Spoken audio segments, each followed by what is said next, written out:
안녕하십니까. 반갑습니다. 오랜만입니다. 해서 민법 강사 김동진이라고 하고요.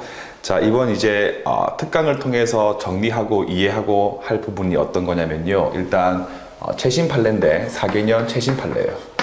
4개년 최신 판례하고 그 다음에 제가 지금 현재 날선 민법 책이 3판인데 그 뒤에 바뀌게 됐던 개정 법령이라든지 추가된 법령까지도 이번 특강을 통해서 정리를 하도록 할 겁니다. 자, 이 부분 같은 경우는 뭐 다 중요한데 그렇게 많지는 않으니까 여기 있는 제일 끝에, 책 제일 끝에 있는 내용하고 중간중간에 끼어 있는 OX 지문을 푸시면 충분할 거고요. 요 최신 판례에 관한 문제인데 여기서 나는 올해 시험 붙는 게 내년 시험이죠. 그러니까 2016년도 이제 시험 붙는 게 목적이 아니고 오로지 민법 100점을 받겠다라고 하시는 분들 같은 경우라면 제가 수업 시간에 그냥 지우세요라고 했던 부분도 다 공부를 하세요.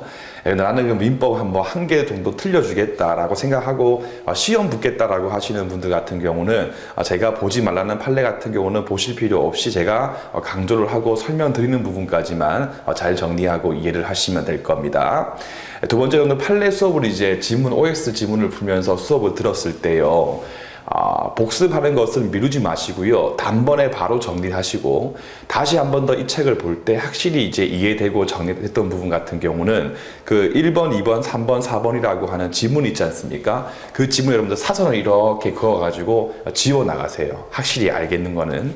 모르겠는 거는요. 그거는 이제 여러분들 포스트잇 있지 않습니까? 얼마 하지 않으니까 사가지고요. 딱 붙여두세요. 그 다음에 자, 아무리 여러분들 객관식 시험 문제 풀 때는 특징이 뭐냐면 그 내용 자체에 대해서 이해를 하지 못했다 하더라도 결론만 방금 봤으면 실제 시험 문제를 풀 때 문제를 풀어낼 수가 있거든요. 따라서 모르는 부분 같은 경우는 포스트잇을 잘 붙여 두신 다음에 시험 치기 직전에서 그것만 빨리 한 번 더 보시고 빨리 시험 문제 풀어가지고요. 일단 그거 먼저 푸시고 나머지 쫙 풀어 나가시면 설사 이해되지 못했지만 중요한 판례가 나왔을 때에도 다 시험 문제 맞힐 수가 있으니까 그렇게 정리를 하시면 되겠습니다. 알겠죠? 하시고 수업 들을 때 바로 수업 듣지 마시고요. 관련 기본서 진도 범위 내에서만큼 빠르게 한번 기본서 읽으시고 빠르게 한번 지문 대충 한번 풀어보시고 그 다음에 이제 클릭해가지고 수업을 들으시면 되겠습니다. 자, 바로 이제 1번부터 문제를 풀어보겠습니다. 교재 1페이지 가시면 되죠. 자, 이제 1번과 2번 같은 경우는 이제 같은 맥락의 지문인데요. 일단 이번 최신 판례 강의를 할 때는요, 가급적이면 관련 부분 제가 한번 싹 정리를 하는 방식을 통해서 여러분들 리마인드를 돕기 위해서 그렇게 강의를 진행할 테니까 같이 들으시면서 공부를 하시면 될 겁니다. 자, 일단 2번 지문 먼저 풀고 이제 1번 지문 풀 건데요. 자, 먼저 복습입니다. 청구 이의의 소를 한번 떠올려 봅시다. 청구 이의의 소를 한번 떠올려 보시면 되겠습니다. 해서 민사집행법이죠. 민지법 44조에 이제 있는 그러한 내용이 없다 해서 A가 B를 상대로 소를 제기해가지고 A가 승소했습니다. 그래서 A가 B한테 확정 판결에 근거해가지고 이렇게 이제 집행을 들어왔을 때 예를 들면 B 같은 경우가 확정 판결 나고 난 이후에 B가 A한테 채무에 대해서 변제를 했거든요. 근데 계속 A가 판결문에 근거해가지고 집행을 들어오는 경우에는 이 B 같은 경우가 요 소를 제기해가지고 이 확정 판결에 의해서 발생된 집행력이라고 하는 것을 배제할 수가 있거든요. 요때 이 B 같은 경우가 이 소를 제기하려면 필요한 게 뭐냐면 이 확정 판결, 그러니까 B가 요 소를 제기할 때 필요한 게 뭐냐면 확정 판결의 변론 이유죠. 변론 이후에 생긴 이의 사유.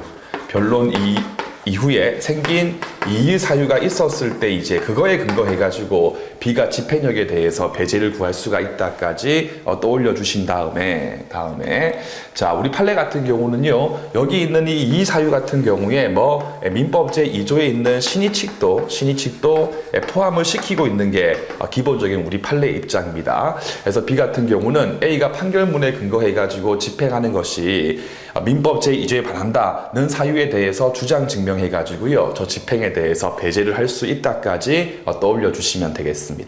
중요한 판례고요. 또 비교할게요. 복습할 때요. 자, 채무자가 즉 상속인이었던 채무자 B 같은 경우가 한정 승인한 사실이 있는데 한정 승인에 항변을 하지 않은 경우하고 상속 포기한 바 있는데 상속 포기에 항변을 하지 않아 가지고요.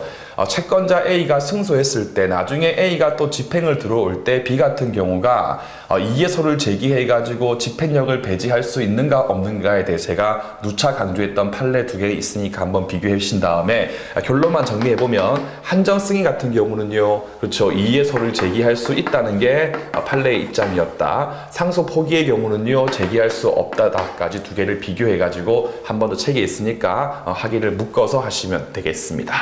그래서 2번 지문부터 보시면 제일 끝에 보시면요, 그 집행의 불허를 구하는 원고, 즉 이소를 제기했던 원래 채무자 B가 이제 B한테 주장 증명 책임이 있는 것이기 때문에 2번 지문도 옳은 지문이다. 다시 위에 있는 1번 지문을 가보시면요, 지문 제일 끝에 채권자 취소권에 딱 밑줄 그어두시죠. 그어두신 다음에 쭉 빼가지고 여러분들 채권자 취소권이 있는 기본서 목차 타이틀이 뭐였습니까? 이른바 책임 재산의 보존이라고 하는 게 있고, 그 안에 이제 채권자 취소권이 있고, 채권자 대위권이 있고, 민사집행법에 가면요, 가압류 가처분이 있지 않습니까? 여기서 여러분들 책임재산이라고 하는 뜻이 뭐예요? 채권자가 채무자가 들고 있었던 것 중에서 집행할 수 있는 거 해서 집행의 대상에 해당하는 것들을 의미하는 거죠. 그러면 민법상 채권자에게 채권자 취소권을 인정하고 있는 이유가 뭐냐면, 원래 집행할 수 있는 X 토지인데 채무자 B가 제3자한테 넘겨가지고 집행을 못하게 되었을 때에 채권자 A가 집행을 하기 위해서 채무자 명의로 회복을 하기 위한 권리가 민법에 의해서 인정되고 있는 채취 아니겠습니까? 그럼 처음부터 채권자 A 같은 경우가 집행을 할 수 없다면요, 집행을 할 수 있어서 채무자 B 명의로 회복시키는 건데 처음부터 채권자가 집행을 할 수 없으면요, 채권자 취소권이라고 하는 거를 원고 A한테 인정할 필요가 있다 없다? 인정할 필요가 없겠죠. 따라서 1번 질문 가시면요, 처음부터 학정 판결문에 근거한 집행이 남용에 해당해가지고 이해소에 근거해서 집행의 배제를 구할 수 있는 정도의 경우라면, 즉 집행을 배제할 수 있는 경우라면 끊으신 다음에 그러한 채권 가지고는요, 채취 행사하는 것은 허용될 수가 없다. 왜? 본래 집행을 하기 위해서 존재하고 있는 권리에 불과한 거기 때문에 집행을 할 수 없으면요, 행사를 인정할 필요도 없는 것이기 때문에 1번 지문도 옳은 지문 처리를 하시면 되겠습니다. 그래서 1번, 2번 지문 두 개 꼭 주의하시고요.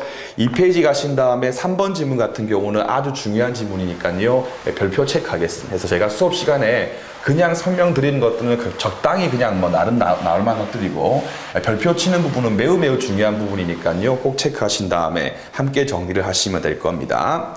자, 먼저 갑하고 을녀가 연인 사이고 실제 사건이었죠. 법고 보호하기 위해서 갑이 이제 운전하면서 밑줄 호의로 을을 동승했다. 그래서 갑과 을이 이제 호의 동승 관계에 있었습니다. 가던 중에 덤프 트럭하고 갑차가 서로 충돌해가지고요, 이제 여친분이었던 을분께서 이제 사망을 하게 됐던 그런 사건이었습니다. 조사 결과 이제 갑하고 병한테 공동 가실이 인정이 되었는데, 밑줄 갑에게 일반 교통사고와 동일한 책임을 지우는 것이 매우 하다고 인정되는 경우까지 먼저 밑줄 그으신 다음에 갑의 배상 책임에 대해서 경감을 할 수도 있다. 한번 끊을게요. 해서 일단 밑줄 그 부분이 갑에게 일반적 경우하고 똑같은 책임을 지우는 것에 뭔가 좀 문제가 있다고 판단되는 경우에는 일단 갑의 배상 책임을 경감시킬 수 있는가 없는가가 첫 번째 질문이고요. 두 번째는 갑의 배상액에 대해서 경감을 시켰을 때 그러한 사유에 근거해가지고 공동가실이었던 가해자 병의 손해배상액도 함께 경감시킬 수 있겠는가, 이 두 가지 타이틀의 문제인데 잠깐 칠판을 봅시다. 자, 기본서 앞부분에 보시면요, 법률관계 파트에서 보시면 이제 호의동승이라고 하는 목차에 이제 이 문제가 나오게 되죠. 첫 번째 보시면 호의동승 관계에 있었을 때 법적 책임의 문제죠. 법적 책임의 문제인데, 자, 호의동승에 불과했을 경우는 첫 번째, 일방이 타방에게 계약상 책임 물을 수 있다 없다? 그렇죠. 이른바 법적 구속 의사가 없는 것이기 때문에 계약 관계의 성립은 이루어진 바가 없으니까 계약 이루어진 사실에 근거해가지고 계약상 책임이라고 하는 것은 물을 수가 없지 않습니까? 그런데 지금 이 사안처럼 이른바 고의 가실 등등등이 다 인정이 됐을 경우는요, 계약관계가 없는 경우라 하더라도 민법 제7호 공조의 요건만 구비했다면, 두 번째죠, 불법행위 책임은요, 불법행위의 책임은 요건을 구비했다면 인정될 수 있다까지 기억하시고, 그럼 이 2번이 인정이 되었을 때 두 번째 타이틀의 목차죠. 자, 호의 동승의 경우에 호의 동승을 시켜준 동사의 경우에 갑남이라고 하는 분의 이른바 손해배상 책임을 호의 동승의 사실에 근거해 가지고 그 책임을, 갑의 책임을 경감시켜 줄 수 있는가 없는가에 대한 문제였다. 원칙은 뭐였습니까? 원칙은 호의 동승한 사실만 가지고는요, 책임의 경감이 이루어질 수 없다는 게 판례의 입장이었죠. 다만 이 번째, 예외적으로 일반적 경우와 비교했을 때 똑같은 책임을 갑한테 지우게 되면 신의칙에 반한다 라고 하는 별도의 사유가 인정되는 경우는요, 그러한 경우는 예외적으로 손해배상 책임에 대해서 일부 또는 면제 등의 경감을 시킬 수 있다는 게 판례의 입장이었습니다. 자, 이 사안 같은 경우는 일단 기본적으로 원심과 판례 둘 다 요 예외 사봤어요. 예외 사안으로 봤다. 따라서 갑의 손해배상 책임에 일단 경감이 인정되는 사안이었습니다. 자, 문제는 뭐냐면요, 이렇게 갑의 배상 책임의 경감이 이루어질 때 이러한 사유에 근거해 가지고 세 번째입니다. 공동가실자인 병의 책임도 같이 경감이 될 수 있는가 없는가에 대한 부분인데요. 원심 같은 경우는 이렇게 신의칙에 근거한 손해배상 책임의, 즉 호의동승에 근거한 책임 범위의 제한의 법리 같은 경우를 이른바 상대효에 불과하다라고 봐가지고요, 갑한테 발생된 사유가 병한테는 효력이 미칠 수가 없다 그래가지고 병의 배상 책임은 경감시킬 수 없다는 게 원심의 판단이었습니다. 자, 이때 우리 판례 같은 경우는요, 원심을 깼죠. 해서 병의 경우에도 똑같이 갑의 경우와 마찬가지로서 손해배상의 경감이 인정될 수 있다라고 하면서 원심을 깨버린 겁니다. 이해되시죠? 해서 지문 제일 끝에 보시면 두 줄 위에, 다만 이러한 호의 동승에 의한 책임 제한 같은 경우는 갑하고 을 인정 내부적 등등등 사유에 있어 가지고 제일 끝에 병까지 호의 동승에 의한 책임 제한을 인정할 수 없다 아닙니다. 병까지 일단 제한시켜 가지고 동일한 채무액에 근거해 가지고 배상 책임 액수에 대해서 결정이 이루어지는 게 판례 입장이기 때문에 3번 지문 또 틀린 지문 처리를 해주시면 되겠습니다. 짧게 정리하면요, 호의 동승에 의한 책임 제한 같은 경우에는 공동가시에 있는 병에게도 효력이 미친다 해서 액수를 정할 때 참작한다까지 정리를 하시면 될 겁니다. 그래서 여러분들 시험 문제 같은 경우는요, 사례 문제가 바로 나오진 않지만 정말 중요한 판례 같은 경우는 사실관계를 알았을 때 이해할 수 있는 판례가 많이 있고, 제가 그런 판례 같은 경우 이렇게 사실관계 가지고 사례로 구성했으니까요, 복습할 때 한 번 더 읽으시고 최종 마무리하실 때는 그 밑에 있는 판례 박스에 있는 볼드 친 부분을 읽으시면서 최종 마무리를 하시면 책을 또 빨리빨리 보실 수가 있으실 겁니다. 자, 3페이지 가신 다음에 권리의 주체하고 객체에 대해서 보도록 합시다. 1번 지문 또 매우 중요한 지문입니다. 일단 1번 지문을 공부하실 때는요, 압류와 유치권에 대해서 한번 꼭 복습을 하세요. 해서 우리 교재 3번 지문이죠. 해서 일단 압류와 유치권 제가 나중에 할 거니까 압류와 유치권의 문제는요, 일단 복습할 때 한번 체크해 두시고, 자, 어떤 사안이냐면요, 예를 들면 갑소유였습니다. 갑소유에 X라고 하는 건물이 있었습니다. 건물이 있었는데 이 건물에 대해서 이제 A 회사가 있었고요. A 회사가 있었고 B라고 하는 대표이사가 있었습니다.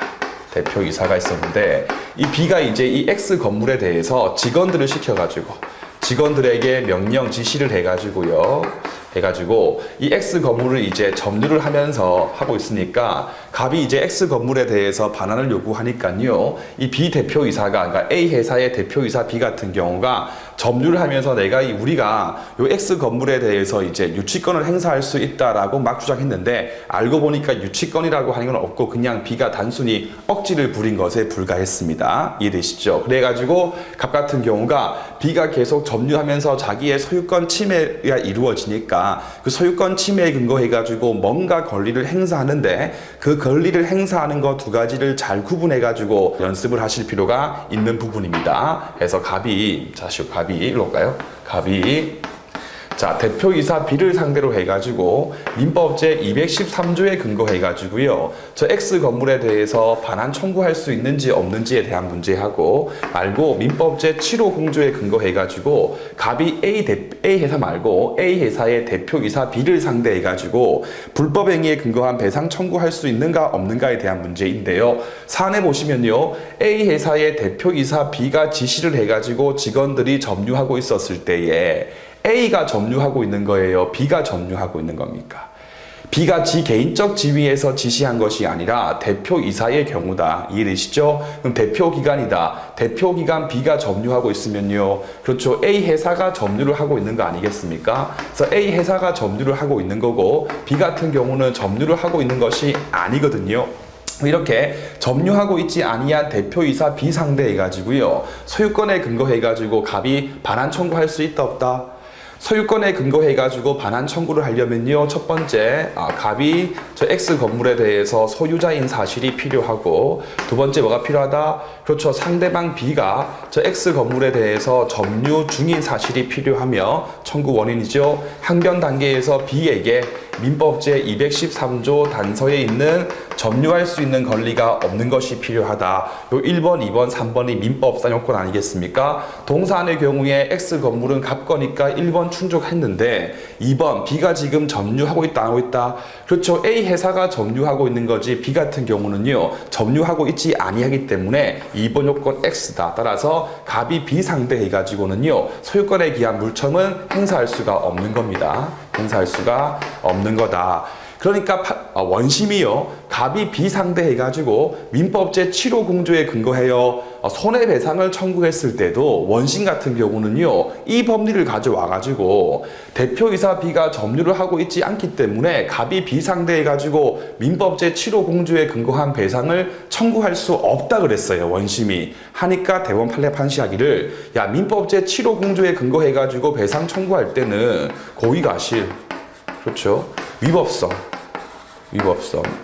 그리고 손해 발생 그 다음에 가해행위 그 다음에 가해행위하고 소해 사이에서의 인과관계 요것만 있으면 되는 거지 B가 처음부터 점유하고 있는 사실은 요건에 필요 없다는 게 판례 입장이죠. 해서 저 뒤에 나오지만 B의 점유의 의해 가지고 불법행위 책임의 성립 여부가 좌우되지 않습니다. 따라서 비록 점유를 하고 있지 아니해도 점유 이외의 방법으로서 절대권인 갑의 소유권을 침해했을 경우에는 위법성과 손해 발생이 인정되기 때문에 갑은 B한테 뭐 할 수 있다? 민법 제 750조에 근거한 배상은 청구할 수 있다는 게 판례의 입장이었다 해서 문제를 풀 때 이 두 가지를 잘 구분해 가지고 연습을 해 두시면 될 겁니다.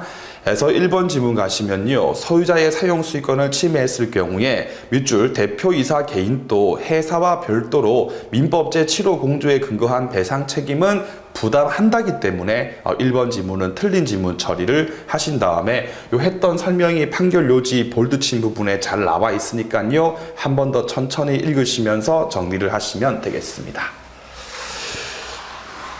1번 지문이네요. 3페이지의 1번 지문이고요. 아주 중요한 판례입니다. 자, 2번, 3번 또 여러분들 시험에서 나름 의미가 있는데 그렇게 어렵지 않기 때문에 별표까지는 치지 않겠습니다. 자, 복습해 볼게요. 자, A라고 하는 법인이 있다. A 법인이 있고요. 예를 들면 갑이라고 하는 대표이사가 있다. 대표 기관이 있다. 했을 경우에 갑이 활동하는 건 뭘 위해서 활동한다? 그렇죠. A 법인을 위해서 활동하는 것이기 때문에 다른 특별한 조항이 없었을 경우에 A하고 갑사이 같은 경우는요. 위임, 유사 관계 있다는 게 기본선 문장에 나와 있는 거죠. 따라서 A하고 갑 사이에서 별도의 정관이 없다면, 즉 별도의 규정이 없다면 위임 파트에 있는 규정에 근거해 가지고 처리가 이루어지겠죠. 해서 민법 제 689조 한번 읽어보겠습니다. 689조를 보시면 그 위임 파트 같은 경우도 689 같은 경우는 잘 나오니까 조문 좀 공부를 하세요. 한번 조문 보시면 위임계약 같은 경우는 언제든지 해지할 수 있다. 그러니까 갑하고 A가 있었을 때 언제든지 해지할 수 있습니다. 별도의 이유 없이도. 이 항도 중요한 거죠. 일방이 부득이한 사유 없이 상대방 불리한 시기에 계약을 해지했을 경우에는 손해를 배상해 줄 책임이 있다. 이 항 다시 읽어볼까? 이렇게 일방이 부득이한 사유가 없다면 상대방의 불리한 시기의 경우는 계약을 해지할 수 없다 그러면요. 틀린 질문입니다. 부득이한 사유 없이도 상대방에게 불리한 시기에 해지할 수 있고요. 다만 손해배상 책임을 질 뿐이다까지 기억하신 다음에 방금 봤던 민법제 689조 689조 같은 경우는요. 근데 강행법규겠습니까? 임의겠습니까? 그렇죠. 계약 파트에 있는 경우는 별도의 편면적 강행법규를 제외하고는 별도의 규정이 없으면 전부 다 임의에 불과한 겁니다. 따라서 방금 봤던 조항 같은 경우도 강행법규가 아니고 임의 규정에 불과한 것이다. 그러면 이 689조와 다르게 별도의 정관입니다. 즉 A 법인의 별도의 정관에 보니까 대표이사 갑을 해임할 수 있는 사유에 대해서 예를 들면 뭐 X, Y, Z라고 하는 사유가 있었을 때에 대표이사 갑을 해임할 수 있다라고 하는 별도의 정관이 존재하는 경우에는 A 법인 같은 경우가 방금 읽었던 689조 1항에 근거해 가지고요. 요 X, Y, Z 사유가 없는 경우에도 그냥 임의로 자유롭게 해지해 가지고 갑을 자를 수 있겠습니까? 없겠습니까? 못하는 거죠. 왜? 임의 같은 경우는요, 별도의 정관 따위의 규정이 없었을 때만 나올 수가 있는 건데, A 법인 자체의 정관에 보니까 이러한 사유로서 제한적으로서 사유가 열거되어 있는 경우에는 요 사유가 발생됐을 때에만 A가 갑을 해임할 수가 있는 거다. 따라서 이 정관에 의해서 처리할 문제인 것이지 689조 제1항상 문제는 아닌 것이기 때문에 그냥 함부로 자를 수는 없다까지 기억하신 다음에 2번 지문 읽어보겠습니다. 자, A 법인 정관에 보니까 이사의 해임 사유에 대해서 밑줄 별도의 정관 규정이 있는 경우라면 별도의 사유에 없으면 정관에 있지 아니한 사유로서 이사에 대해서 해임할 수 없다. 맞는 질문이죠. 왜 689조 제1항이 아니고 저 정관에 의해서 처리가 될 문제니까. 이와 동시에 이제 시험 문제에서 나왔을 때 헷갈릴 게 3번 질문입니다. 그 다음 페이지 보시면 법인하고 이사관계는 맞죠. 신뢰 바탕을 뒀던 위임이사관계이고까지 문제였고, 위임계약 같은 경우는 원래 해지의 자유가 인정되기 때문에 정당한 이유가 없어도 언제든지 해지할 수 있다까지는 맞습니다. 다만 불리한 시기에 부득이한 사유 없이는 해지할 수 없다. 아니죠. 689조의 제2항이라고 메모하신 다음에 불리한 시기에 부득이한 사유가 없어도 해지할 수 있고 다만 손해배상 책임을 질 뿐이기 때문에 해지는요 할 수 있다니까 3번 지문은 틀린 지문 처리를 해주시면 되겠습니다. 다음 4번 지문 보시면요. 임기 만료되지 아니한 다른 이사들 때문에 법인이 정상적으로 활동을 할 수 있는 경우라면 한번 끊으시고, 임기 만료됐던 A 이사에게는 더 이상 업무 수행권이 인정되지 않는다. 업무 수행권 쭉 빼신 다음에 민법제 691조에 근거해가지고 긴급 사무 처리권이라고 하는 것이 인정되지 않는다. 왜요? 다른 이사들을 통해서 법인의 활동을 계속 처리할 수가 있으니까요. 이해되시죠? 그 다음에 691조에 근거해가지고요. 긴급 처리권이 인정된다 하더라도 모든 일을 다 할 수 있는 것이 아니었습니다. 새로운 이사가 들어올 때까지 보충적으로 소극적으로 지금 현재 존재하고 있는 사무까지만 처리를 할 수 있었습니다. 그러면 691조에 근거해가지고 만약에 A 이사가 임기 만료가 됐을 때도 불구하고 법인이 정상적인 활동이 가능하면, 다른 분들이 많이 있어가지고 그분들에 의해서 사무 처리가 가능하면 동조에 근거해가지고 이러한 권리가 인정되지 않는 거고, 자, 그러한 활동을 할 수 없다면요, 즉 A 빼고 나머지 아무도 없어 그만둬버리면요 법인 사무를 당장 처리할 수 없는 경우라면요, 그런 경우라면 동조에 근거해가지고 권리가 나올 수가 있는데, 그러면 법인이 정상적인 활동을 할 수 있는가 없는가에 대한 판단 기준 시점이 언제인가 라고 하는 최신 판례인데요. 이렇게 봅시다. 자, 이렇게 보시면 요때 이제 A라고 하는 이사의 임기가 만료했습니다. 임기가 만료했습니다. 근데 A 이사가 임기 만료됐을 때에 다른 총 12명의 이사가 존재했습니다. 이사가 존재했었어요. 했다. 근데 그 뒤에 12명 전부 다가 예를 들면 지위를 상실하게 되었다. 라고 했을 때에 A의 임기 만료 이후에 발생된 사유도 고려를 한다면 정상적인 활동을 할 수가 없기 때문에 A한테 동조에 근거한 권리가 인정돼야 되겠죠.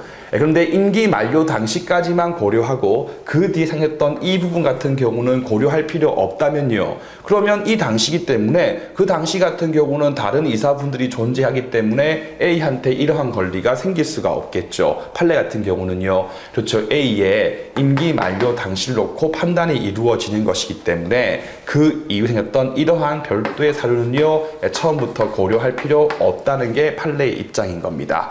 해서 4번 질문 보시면요. 제일 끝에 판단 기준 시기는 A 이사의 임기 만료 당시이기 때문에 그 뒤의 사유 같은 경우는요. 고려할 바가 아니니까 4번 질문 또 옳은 질문 처리를 하시면 되겠습니다. 5번 질문 같은 경우는 민속법 공부하시는 분들이니까 여러분들은 다들 아실 거고요. 6번 질문은 삭제를 하시죠. 틀려도 그만입니다. 그 다음에 5페이지 가신 다음에 7번 지문을 보겠습니다. 7번 지문 또 나름 의미가 있긴 한데 결론만 아시면 됩니다. 자, 명의 신탁자 A가 수학교법인 B 기본으로서 등기되어 있었던 X 토지에 대해서 부실법 유예기간 도가에 근거해가지고 물권 변동이 무효되었음에 근거하여 밑줄 무효되었음에로써 학교법인 명의의 등기 말소 또는 진정 명의 회복을 위한 소위 등을 구하는 경우에 이해되십니까? 자, 이런 법에 근거해가지고 관할청의 허가가 필요한가 필요 없는가에 대한 문제인데요. 물권 변동이 무효가 됐을 경우는요. 처음부터 학교법인의 기본물이 아닙니다. 학교법인의 기본물이 아닌 X토지에 대해서 반환 따위를 청구하는 것에 불과하기 때문에 원래부터 지 거 아닌 거 돌려주는 것에 불과하지 원래부터 학교법인의 기본물을 돌려주는 것은 아니거든요. 따라서 처음부터 학교법인의 기본물 처분행위에 포함되지 않는 것이기 때문에 무효에 근거해가지고 증명 등을 청구할 때 관할청의 허가 따위는 따로 필요 없다는 게 최신 판례의 입장인 겁니다. 제일 끝에 허가 필요 없다기 때문에 7번 지문은 옳은 지문 처리를 해주시면 되겠습니다. 결론만 아시면 됩니다. 자, 그 다음에 6페이지 가신 다음에 8번 지문 또 다들 아시는 거죠. 이거는 민속법공에서 기본 중에 기본이고 해서 샤프로 대표자 개인 명의 X죠. 대표자 개인 명의 X 해가지고 대표자라 하더라도 총회 결의가 있다 해도 대표자 개인 명의로는 할 수가 없다까지만 메모하신 다음에 8번 한 번 더 확인해 보시고요. 9번 지문 가보겠습니다. 9번은 별표 2개입니다. 아주 중요한 판례입니다. 자, 먼저 이 부분은 하도 이해를 못 하시니까요. 민법 제 275조 한번 같이 읽어봅시다. 275조를 보시면 자, 물건 소유하면 총류이다. 이 양 보시면 총류 같은 경우는 정관 등에 있으면 그것에 의하고 정관 등의 별도의 조항이 없다면 다음 두 조문에 의해서 처리가 이루어질 것이다. 해서 민법 제 26조 1항 보시면 총류물의 관리 및 처분은 밑자에 밑줄 그으신 다음에 총유물의 관리 및 처분은 사원총회 결의에 의한다 하신 다음에 276조 제1항 같은 경우는 어떤 경우에 나온다? 정관에 별도의 정함이 있으면요. 그 정함에 의해서 처리가 이루어지기 때문에 방금 읽었던 1항이 나올 수가 없는 거고 정관에 별도의 정함이 없었을 경우는요. 그랬을 때 1항이 나온다까지 민법 제275조 제2항과 그 밑에 있는 1항 한 개를 잘 정리하신 다음에 우리가 지금까지 이제 판례에 대해서 공부를 할 때는요, 크게 총유물의 관리 행위하고 총유물의 처분 행위를 구분하지 않고 그냥 공부했거든요. 왜 그런가 볼까요? 여기로 오시면. 자, 총유물에 대해서 처분 행위 따위를 한다. 첫 번째, 일반적 경우로서 우리가 배웠던 이른바 정관에 별도의 규정을 두고 있지 아니한 경우죠. 이 경우는요, 민법 제 276조 제1항에 의해서 처리가 이루어지기 때문에 방금 봤지만 총유물에 대해서 관리를 하든 총유물에 대해서 처분을 하든 똑같이 뭐다? 똑같이 사원총회의 결의가 필요하다. 사원총회의 결의가 필요하다는 게 조문에 있었죠. 그러니까 별도의 정간의 정함이 없었을 경우는요, 1항에 의해서 처리가 이루어지기 때문에 총유물 관리 행위도 사원총회의 결의 없이 하면 무효인 거고, 총유물 처분 행위의 경우도 사원총회의 결의 없이 하면 무효이기 때문에 종전까지는 총유물 관리 및 처분에 대해서 조문도 그냥 붙어 있고 판례도 그냥 복사해서 같이 써버리니까 별도의 차이를 안 두고 같이 그냥 쭉 봤어요. 왜? 구분 실익이 없으니까 이렇게 봐버리면요. 그런데 다시 두 번째 볼까요? 만약에 정간에 별도의 규정을 두고 있는 거야. 별도의 규정이 존재하는 경우다. 어떤 경우냐? 가령 여러분들 A라고 하는 종중이 있었습니다. A 종중이 있었는데 A 종중의 정간에 보니까요, 종중 소유의 X 토지를, 종중 소유의 X 토지, 즉 총유물을 제3자한테 처분을 하는 경우에는 종중총회, 즉 사원총회, 종중총회의 결의를 요한다.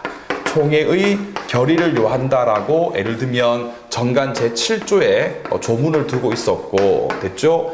자, 총유물에 대해서 타인한테 임대를 하는 경우에는 종중총회의 결의가 아니고 종중의 이사회의 결의를 요한다라고 정간 제8조에 조문을 이렇게 두고 있는 상태였습니다. 이해되시죠? 자, 이 상태에서 갑이라고 하는 대표자가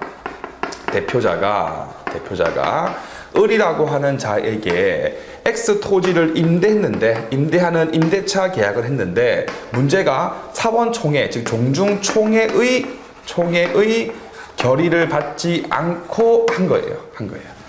이렇게 했을 때 이제 나중에 요 임대차 계약이 유효인가 무효인가에 대해서 다툼이 생긴 사안이었거든요. 원심 같은 경우는요, 요 임대차 계약이 총유물의 처분인지 관리인지에 대해서 별도의 구분도 없이 그냥 종중총회의 결의가 없었기 때문에 효력이 없다라고 판단을 했어요. 하니까 대법원 판시하기를, 요 임대차 계약의 성질이 단기인지 장기인지에 대해서 구분해가지고, 예를 들어서 일반적 경우로서 2, 3년밖에 안 되는 단기에 불과하다면 이럴까요? 총유물 처분 행위가 아니고 단순 관리 행위니 임대 행위가 아니냐. 그러면 이렇게 정간에 별도의 조항이 있었을 경우에는 처분 행위의 경우는 총회 결의가 필요한 거고, 단순 임대 행위의 경우는 이사의 결의가 필요한 거기 때문에 총회 결의가 없다고 해서 무작정 무효라고 단정 짓지 말고, 맞죠? 이사의 결의가 있는가 없는가에 대해서 판단하라 라고 하면서 원심에 대해서 파기환송을 시킨 사건 되겠습니다. 제 말 이해되시죠? 그러면 자, 정간에 별도를 이렇게 두 개 나누고 있었을 경우는요, 처분하는 거는 처분 행위이고 임대 같은 경우는요 관리이기 때문에 결국 총유물의 처분 행위와 관리 행위는요 동일한 게 아니니까 구분할 필요가 있다는 거죠.